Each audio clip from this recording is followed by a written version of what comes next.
Donc, bonjour Julia Delanoë, merci de nous avoir invités, d'avoir accepté l'invitation du FinTech. Donc, le média dédié aux FinTech françaises et donc surtout à celles et ceux qui vont fonctionner du coup toutes ces entreprises. Donc, vous êtes la cofondatrice de la RegTech Hubble, lancée donc en 2018, qui développe une solution permettant aux entreprises de lutter donc, contre la fraude identitaire via des technologies donc, basées sur le live streaming et aussi l'intelligence artificielle. Donc tout d'abord, est-ce que vous pouvez un peu nous expliquer donc, la genèse de Hubble, comment vous est venue donc, cette idée de créer en fait, une RegTech dans un domaine qui est aussi spécialisé et en se basant donc, sur de telles technologies? Bien sûr, donc déjà merci pour votre invitation et pour votre intérêt pour la vérification d'identité en ligne, qui est un sujet dont on ne parle pas tant que ça finalement, donc aujourd'hui on est ravis d'expliquer ce qu'on fait.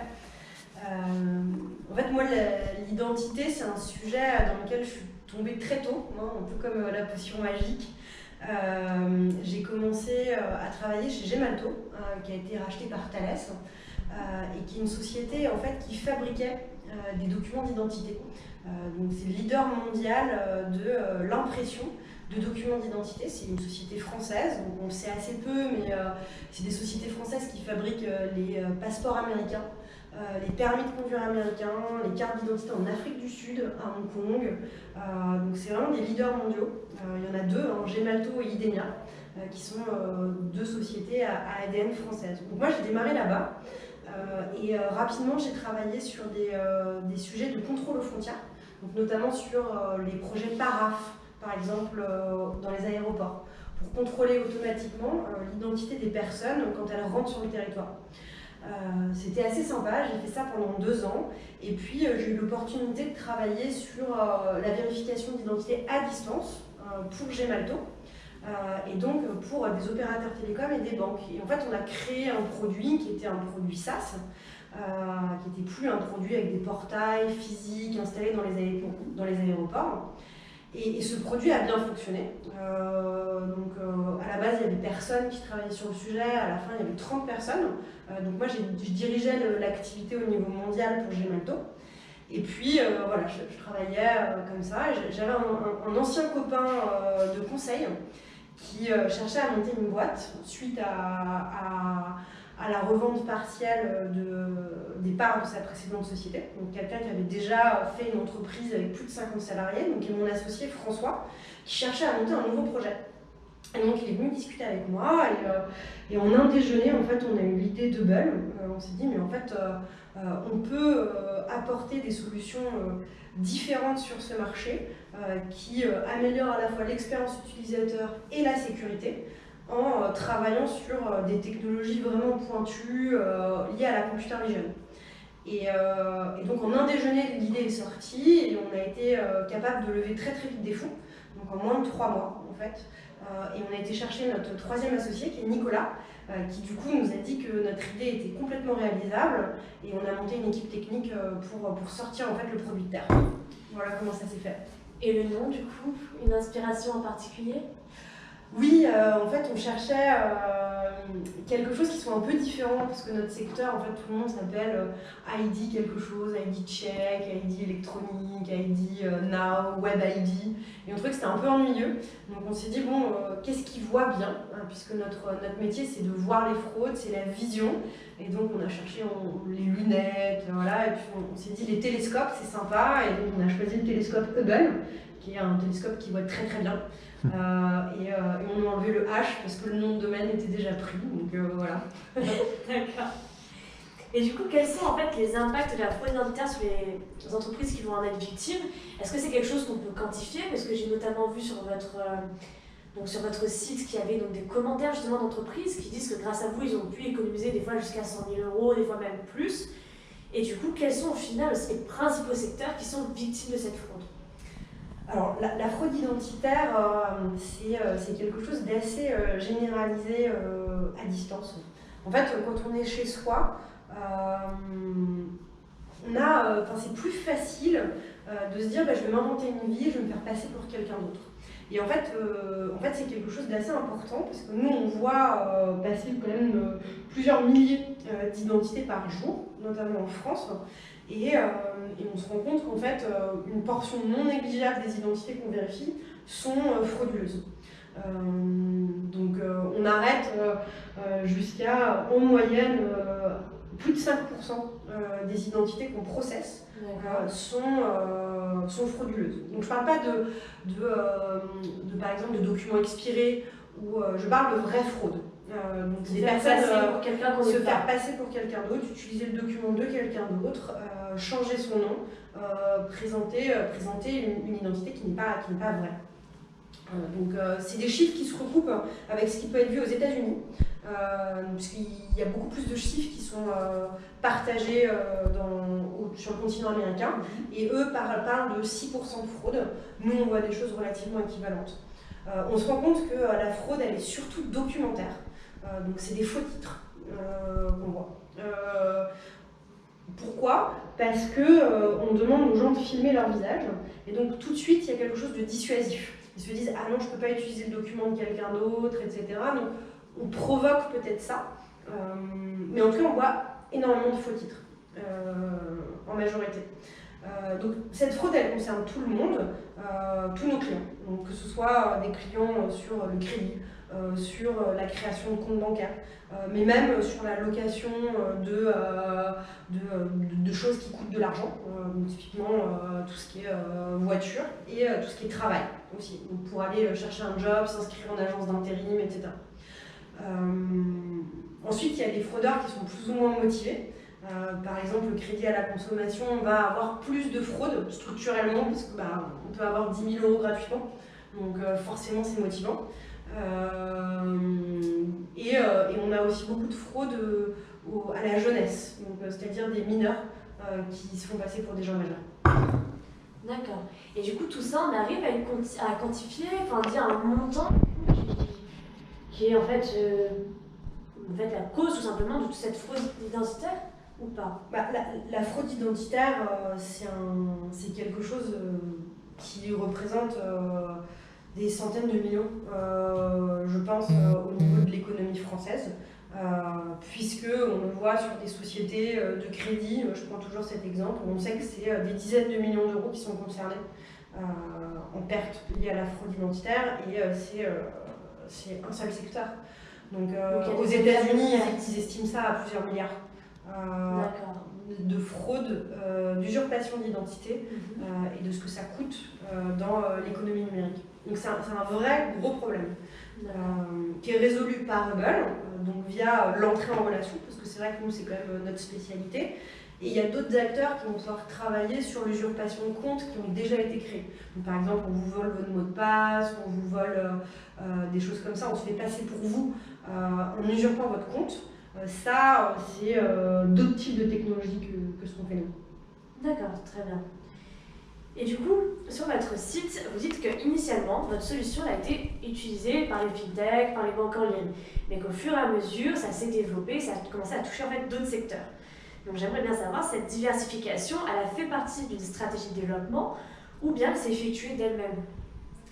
Alors, nous, on a cherché à résoudre un problème. En fait, on s'est dit, donc Hubble, on demande aux utilisateurs de réaliser des petites vidéos de leurs documents d'identité et de leur visage. Ça nous permet d'avoir une véritable équivalence au face-à-face. Notre promesse, c'est la vérification d'identité avec Hubble, elle est hyper facile, elle est universelle, elle est disponible en 24/7, très très digitale. Par contre, d'un point de vue de sécurité, on est aussi sûr qu'une rencontre au guichet. Cette promesse-là, elle intéresse beaucoup de gens, mais elle intéresse aussi beaucoup les fintechs parce qu'elles sont régulées et cette équivalence face-à-face, en fait, elle est dans la loi pour les fintechs. Donc, il n'y avait personne qui proposait cette promesse, et donc tout de suite on a eu du succès sur le crédit et les fintechs. On n'avait pas anticipé ça, on pensait que ça serait plutôt dans un second temps, et en fait ce secteur-là avait un vrai gros problème et cherchait des solutions faciles et réellement équivalentes au face-à-face. Donc on a gagné nos premiers contrats dans le crédit. crédit à la consommation, puis les fintech. Et aujourd'hui, on travaille dans plein de secteurs, la mobilité, l'intérim, mais c'est vrai que c'est arrivé plutôt dans un second temps, et c'était pas prévu. D'accord. C'est super intéressant du coup de savoir qu'en fait, finalement, les premiers à avoir demandé à avoir un contrat avec vous sont des entreprises que vous pensiez en fait arriver dans un second temps. C'est vraiment du coup intéressant parce que surtout que là, début septembre, vous avez annoncé donc avoir conclu un partenariat avec Trésor, donc une fintech, et donc elle va proposer alors une solution donc, de KYC, donc Know Your Customer. Et en fait, cette opportunité de partenariat, elle représente quoi du coup pour Hubble exactement? On est très fiers déjà et très contents de travailler avec Trésor. On est en train de créer une véritable relation de confiance avec cette fintech, du groupe Société Générale. Donc c'est quand même aussi une belle marque et une consécration pour nous. Ça représente une opportunité d'aller plus vite dans notre croissance puisque Trésor nous ouvre son portefeuille de clients et on est ravis de travailler avec eux. Donc on commence à mettre en production leurs clients et du coup ça nous accélère. C'est une opportunité aussi de partir à l'international parce que Trésor a déjà des activités à l'étranger et de fait on va les accompagner. Et donc c'est une accélération à la fois en termes de nombre de clients, de volume potentiel et aussi géographique, et plus une très belle référence. Donc voilà, ça montre aussi comment les RegTech sont des accélérateurs des fintech et comment en fait les deux fonctionnent dans un écosystème intégré avec le Trésor qui fonctionne comme ceux qui vont devant et nous on est un peu le poisson pilote qui les accompagne et qui les aide. Et c'est notre rôle en fait d'accompagner les fintech, de faciliter leur croissance et de les aider dans leur développement. D'accord. Du coup, merci pour toutes ces explications. Et autre chose du coup au final qu'on se pose aussi, c'est savoir quelles sont en fait les contraintes légales de cette activité, parce que vous travaillez quand même sur l'identité des personnes grâce à toutes ces technologies. Et quelles mesures du coup avez-vous mis en place pour en fait vous assurer de la garantie des données personnelles de toutes les vidéos que vous pouvez traiter, donc de tous ces clients et consommateurs? Alors oui, c'est une très bonne question. On rentre un peu dans le dur là, parce que comme vous l'avez dit, Hubble est une RegTech. Donc la vérification d'identité, ça paraît très simple, je filme mon document, je filme mon visage. Mais en fait, d'un point de vue de régulation, il y a beaucoup de choses derrière. Il y a 3 grandes lois qui sont importantes pour nous. Il y a la réglementation eIDAS, qu'on connaît assez peu, qui régule en fait au niveau européen ce qu'est une identité digitale et comment il faut vérifier l'identité en ligne des citoyens européens. Et ça, c'est reconnu dans les 27 pays. C'est une énorme opportunité pour Hubble parce qu'en fait, ça nous donne un reach européen direct. Et ce cadre réglementaire, il existe depuis 2014 et il est en train d'évoluer et il prend de l'ampleur. Donc ça, c'est la première loi. L'autre loi, bien sûr, c'est tout ce qui est LCBFT, qui est la régulation des banques, donc lutte contre le blanchiment d'argent et le financement du terrorisme, qui en fait, en France, s'appuie sur eIDAS. Le LCBFT dit la vérification d'identité, nous, c'est pas notre sujet. Ce qu'il faut, c'est que vous soyez équivalent face à face, selon eIDAS. Et ensuite, on a le RGPD. Qui est la protection des données personnelles, parce qu'en fait on touche à des données intimes des citoyens européens, on se doit de les traiter avec grand soin. Donc nous on est RGPD by design, on a intégré dans les fondements de Hubble le fait que les données des citoyens ne sortent pas. Donc en fait tout est traité en interne, on ne fait pas d'appel à des API externes en fait, pour traiter les données personnelles. Tout est traité avec nos algorithmes la collecte et le stockage des données personnelles est complètement à la main de nos clients et on a décidé de demander nous-mêmes les consentements pour s'assurer que les gens soient bien informés, comme c'est nous qui faisons les traitements. Donc je suis un peu technique, mais ce que ça veut dire c'est que on ne décide pas de ce qu'on garde et les gens sont systématiquement informés de ce qu'on fait. Et ça ne sort pas nos data centers. Le dernier point, c'est que nous, on est hébergé en France. Donc on n'est pas hébergé dans un cloud américain.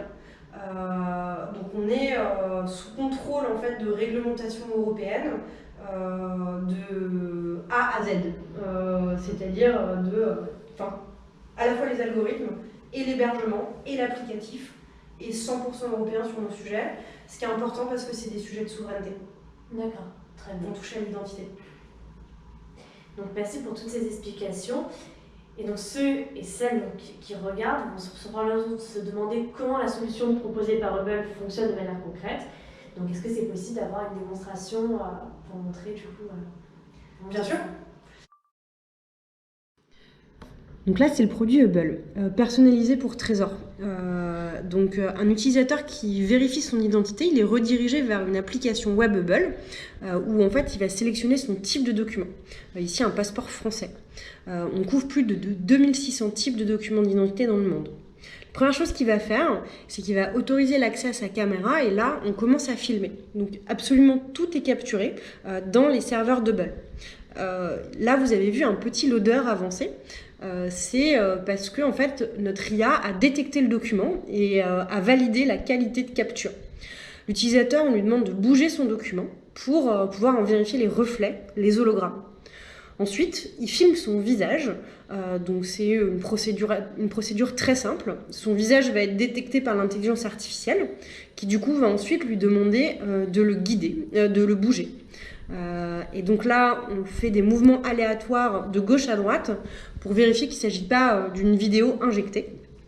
Donc c'est ce qu'on appelle des technologies deepfake. Et en temps réel, l'intelligence artificielle analyse tout ça. Ici, on peut ensuite proposer des extractions de texte, puisque les informations ont été lues sur le document d'identité. Donc à ce stade, l'identité n'est pas vérifiée, elle est simplement déclarée, on a lu des choses. On vérifie ensuite son identité en asynchrone, et en quelques minutes, en fait, on reviendra vers Trésor et non pas vers l'utilisateur pour valider ou invalider l'identité qui a été présentée.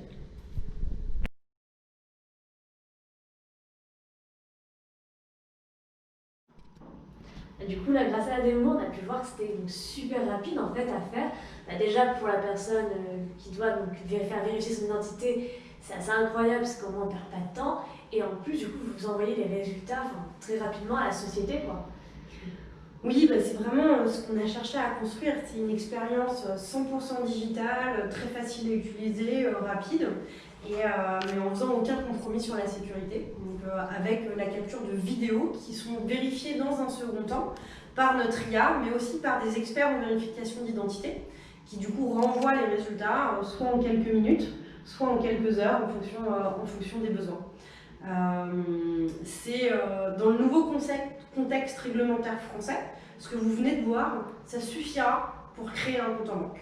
Il n'y aura rien d'autre à faire, plus besoin de charger des JDD, justificatifs de domicile, des factures de télécom, plus de justificatifs d'adresse. On considère que l'expérience que vous avez vue est aussi sécurisée que de se déplacer dans un guichet. Et donc c'est génial. On pourra faire tout en ligne, en fait, en quelques instants, quelques clics. Là, on a vu la démonstration, elle dure une minute. Donc en une minute, j'ai complètement d'identité et ouvrir finalement dans la journée, quoi. Enfin, si vous arrivez à envoyer les résultats en quelques minutes, voire quelques heures, en une journée, on peut ouvrir son compte en banque. Même moi, je pense en quelques minutes. En quelques minutes, crédit, quoi. Vous pourrez faire ça. Et du coup, vous avez dû voir passer beaucoup de comptes, comme vous l'avez dit, vous contrôlez quand même beaucoup de personnes, beaucoup d'identités. Parmi quand même toutes celles-là, vous avez dû avoir des usurpations un peu qui vous ont marqué et qui ont pu être un peu drôles aussi pour vous. Est-ce que vous pouvez nous raconter un exemple ? J'ai un exemple en tête. En fait, on travaille avec des néobanques pour adolescents qui peuvent avoir pas mal de succès. Et donc des enfants qui ont très envie de créer leur compte en banque et qui réessayent. Et on voit pas mal de créativité. On voit des fraudes un peu classiques avec des impressions haute définition où la personne filme le document de ses parents ou son propre document avec faux nom et fausse date de naissance surtout. On voit les documents des parents qui ont été piqués dans les porte-monnaies et où les enfants filment leurs parents qui dorment la nuit pour faire le face match. Donc là, on se rend compte à quel point le consentement est important. Et on voit aussi des enfants qui se mettent des fausses moustaches pour se faire passer pour les parents et un peu plus âgés. Voilà, c'est amusant, mais en même temps, la protection des mineurs, on sait que c'est important, notamment à l'ère du digital. On voit que voilà, dans le à distance, en fait, on a des nouveaux risques et que le tout tech, tout automatique, c'est bien, mais avoir des solutions qui soient à un moment donné tamponnées par le régulateur comme étant sécurisées et avec un œil humain derrière qui dit bon, est-ce que la personne est consentante, est-ce qu'on est capable de juger, c'est aussi important parce que ça protège tout le monde. Surtout que c'est vrai que là, ce que vous me racontez, personnellement, ça me rappelle un peu toutes les idées un peu de fausses cartes d'identité qu'on retrouve aux États-Unis pour aller acheter de l'alcool, des choses comme ça. Et c'est-à-dire que, voilà, que même en France, et là ça va plus loin, parce que c'est pas une question d'acheter une bouteille de bière, c'est une question du coup d'acheter, de vouloir ouvrir carrément un compte bancaire et donc d'avoir un accès au crédit, un accès à ce genre de choses en fait. Donc merci du coup pour toutes vos informations. Et une question maintenant qu'on se pose, c'est se dire Hubble dans 2 ans, comment vous voyez finalement? On a beaucoup d'ambition, plein d'idées, voilà, donc on a envie de partir à l'international et de se développer au niveau européen, parce que ce marché est ouvert pour nous grâce à la réglementation eIDAS, j'en ai parlé, et que le besoin autour de la fraude identitaire équivalente au face-à-face, il est partout en fait, en Europe, aux États-Unis, qui sont des très gros marchés pour nous. On a envie de voir une croissance explosive de nos volumes, de nos revenus. Pour ça, on recrute. Donc on a pas mal de postes ouverts. Et puis, on cherche aussi à proposer des solutions qui soient adaptées à de plus en plus de besoins. Donc on est rentré chez Hubble avec une solution qui est très sécurisée, donc, avec notamment qui correspond aux besoins des banques et des fintechs. On est en train de travailler sur une nouvelle offre en fait, qui serait plus rapide, une rencontre au guichet mais de base, avec une inspection assez limitée, où en fait on serait capable de donner des réponses dans quelques secondes, notamment sur des problématiques de mobilité, pour aller plus vite, pour être moins cher aussi, avec une inspection plus rapide, et vraiment démocratiser une vérification d'identité à distance qui soit simple, pas chère, et en même temps vraiment sécurisée. Donc voilà, on va lancer une nouvelle offre. En tout cas, on vous souhaite du coup tout le meilleur pour la suite, pour le futur, et merci beaucoup d'avoir répondu à notre invitation et de nous avoir présenté la société Hubble. Merci à vous.